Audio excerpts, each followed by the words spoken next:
Back to another video, guys. This is XRP, bro, bringing you guys content like no other. I hope everyone's been having a great Tuesday today. There's been a lot of great news for crypto. Despite the ETFs getting delayed for XRP, we have the Genius Act that passed the Senate with it not even being close. This thing was going to pass regardless. This is from Smoke Dog. He said the Genius Act passed. The document reveals what it means for RLUSD and XRP. RLUSD gains credibility. The new law requires stablecoins to meet strict reserve and audit standards. RLUSD is expected to comply, making it more attractive to institutions. Checkmark. XRP utility increases. The RLUSD runs out of the XRP ledger. Every transaction burns a small amount of XRP, reducing supply. As RLUSD adoption grows, so does the demand for XRP. Regulatory clarity for XRP. While XRP isn't a stablecoin operating within a regulated system, will strengthen its case as a utility token, better positioned versus CBDCs. With clear rules now in place, RLUSD and XRP can compete more directly with central bank digital currencies for institutional use. Pretty well said, my brother. The man himself, Brad Garlinghouse, tweeted out 27 minutes ago, for years, crypto companies have been calling on Congress to pass crypto legislation and set rules of the road. This is the first major financial bill since Dodd-Frank. I don't even know who this guy is. The first crypto bill to pass in the Senate, which now moves on to the House, a truly historic moment. Thank you to Senator Tim Scott, Senator Haggerty, Gilly Brandy, Senator Elsa Brooks, and many more for their leadership. Historical moment today in crypto. We finally have regulatory clarity being passed on their way to the House and from there into law after President Trump signs it. There is not a House date scheduled for hearing on the Genius Act, to my knowledge, at the moment. I understand that they want to get it done into Trump's hand, into law by August. So either at the end of this month or we have the month of July. So I decided to post this for you guys. The final deadlines for the U.S. spot XRP ETFs. You got the Grayscale XRP ETF, October 18th. 21 shares XRP ETF, October 19th. Bitwise, October 20th. Canary Capital, October 24th. Wisdom Tree, Franklin Templeton, October 25th. I don't think it's going to take all the way to October. We're still missing BlackRock to throw their hat in the ring for the XRP spot. My guess is that we will get it sometime in September. I posted this also for you guys, just trying to make, a 3 to 4 digit. I actually think it's going to go to $2,000 by the end of this year. But it's not just a dream. It's math. The math is mathing. $25 trillion move globally every single day across SWIFT, which is $5 trillion a day, Forex, which is $6 to $7 trillion a day, the commodities, which is $6 to $7 trillion a day, the equities back in $6 to $7 trillion a day. If XRP was $10 billion, if XRP had a circulating supply of $10 billion, settled that value once per day, it would need to be priced at $2,500. But let's just be a little bit more conservative. What if XRP is used multiple times per day? What if there's more XRP locked up in ETFs, treasuries, and liquidity pools, making the supply of XRP, the circulating supply, less than $10 billion? That's when $1,000 to $2,000 per XRP starts to look conservative. The rails are being built. The money is lining up. Utility is the new hype. We got a post from Crypto Bull.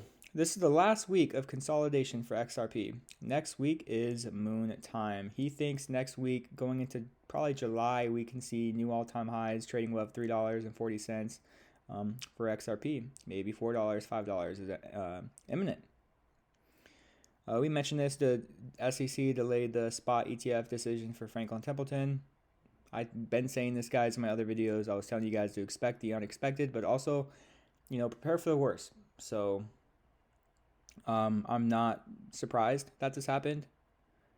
Yeah. Zoom, Ripple has been active in their filings today. Brad and Ripple and the SEC came together and filed their cross appeal. Was it Friday? Yeah, it was Friday. And then they also just submitted this supplemental letter to support its renewed motion for an indicative ruling aiming to dissolve the injunction and reduce the $125 million fine to $50 million, citing exceptional circumstances like their settlement and the SEC's policy shift. So this just kind of talks more about the circumstances that points why she should grant it and support the injunction for XRP. This is Smoke Dog again. FedWire settles over $1 quadrillion per year. That's 15 zeros, 1,000 times bigger than 1 trillion. Volantai and Finastra, both Ripple partners, are key tech providers for FedWire. Ripple plus XRP equals FedWire and quadrillion. Doesn't that make sense? Monarx. This is over in Mexico. Cash is still king in Mexico, but the tide is turning fast. Monarx is leading the charge, laying the foundation for a trusted, secure digital future. Ripple is the plumber, building the pipes. Monarx is the faucet, ready to deliver seamless access to finance powered by MXI. Stay tuned, the flow is coming. We're heading into a digital era of finance. The whole monetary system is being reset. I actually think, we're going to get law before August, and the prices of these digital assets are going to start to move up.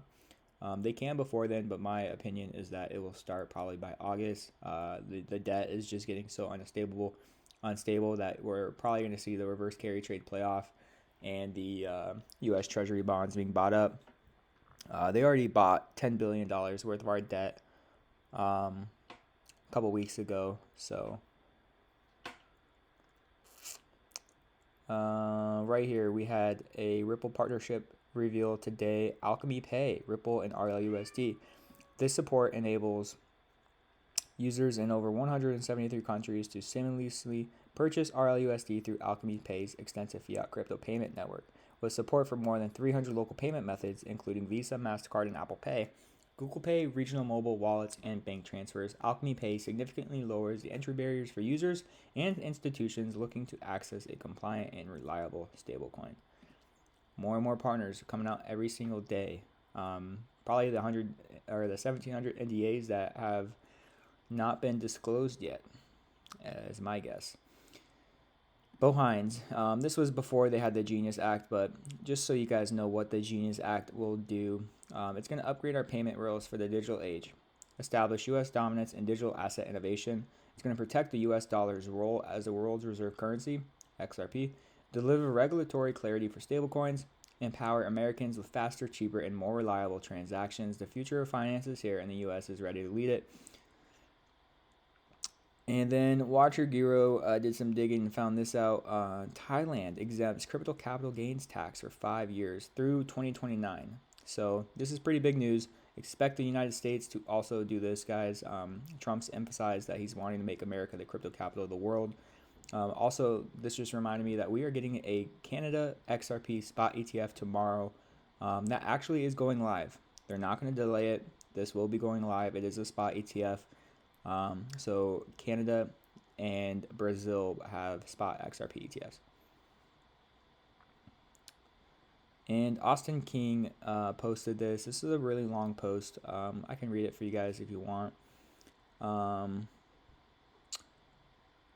The 60 billion stablecoin USD just went live on XRP Ledger. Amazon and Walmart moved 500 billion a year in sales and are now exploring stablecoins too. What's going on here? If you don't see how these are connected, the number one thing you need to understand is that there is not going to be a single stablecoin to rule them all. There are going to be many, many stablecoins. However, the liquidity, which XRP is used here, will concentrate around a select few as the primary bridge stablecoins that tie together all the rest. Stablecoins are going to digitize the way modern companies conduct their financial operations. This is why normal tech companies like Uber, Stripe, Shopify, Amazon, and even Walmart are considering integrating stablecoins. Some of these companies are large enough that actually makes sense to launch a stablecoin, even if it's not used externally. If you are running a business that processes 100 billion in volume each year, there are going to be many, many times when even internally your money gets slowed down by the existing financial system as you're moving capital across your different banks, accounts, and treasury solutions. What this means, though, is that some companies will launch stablecoins for internal purposes, while others will launch stablecoins for external purposes.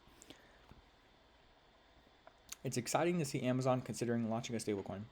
Amazon has a Ripple partner, by the way, but it's really about the second order effect, which external stablecoin will it use to for the necessary liquidity to interoperate with the rest of the financial system that people should be watching, RLUSD or XRPL. So what are the top contenders here? USDT, despite its size, is still regarded with a lot of suspicion. And he goes on to say what else? USDC primarily has adoption in DeFi and occasionally in Western back-to-back payments. RLUSD is far more focused on institutional liquidity through acquisitions like Hidden Road, Medico, and Standard Custody. It's going to take massive investment to become the institutional stablecoin of choice, but the one that seizes this opportunity will play one of the most important roles in the future of the entire global financial system. If you found this helpful, share it with friends and follow Austin Chain. Well done, well said. Share this. Guys, if you don't know what stablecoin is, I would highly start researching it and just get to know it more. That's where we're heading, and position yourselves accordingly. Get your crypto off the exchanges into a cold wallet, and do not transact when you're keeping your crypto in the cold wallet, so that your seed phrases do not or your public keys do not become revealed. Quantum computing hacking is inevitable by 2030, where they're going to be able to discover your keys without even them being told what they are. They're going to be able to reverse computer it and access your crypto. So I just encourage you guys to send it to your cold wallet and let it sit there. Do not send crypto out of your cold wallet. That's just my best not financial advice, but my best advice to you guys. Everything I say in this video is not financial advice. Everything I do say is for educational and entertainment purposes. But with that being said, guys, that's pretty much all that I have. Tomorrow is going to be a great day. I think we do also hear by Friday from Judge Torres on the Ripple case and lifting the injunction. This week's going to be a great week, so just stay tuned. I hope you guys have a great rest of your night, and I will see you in the next video.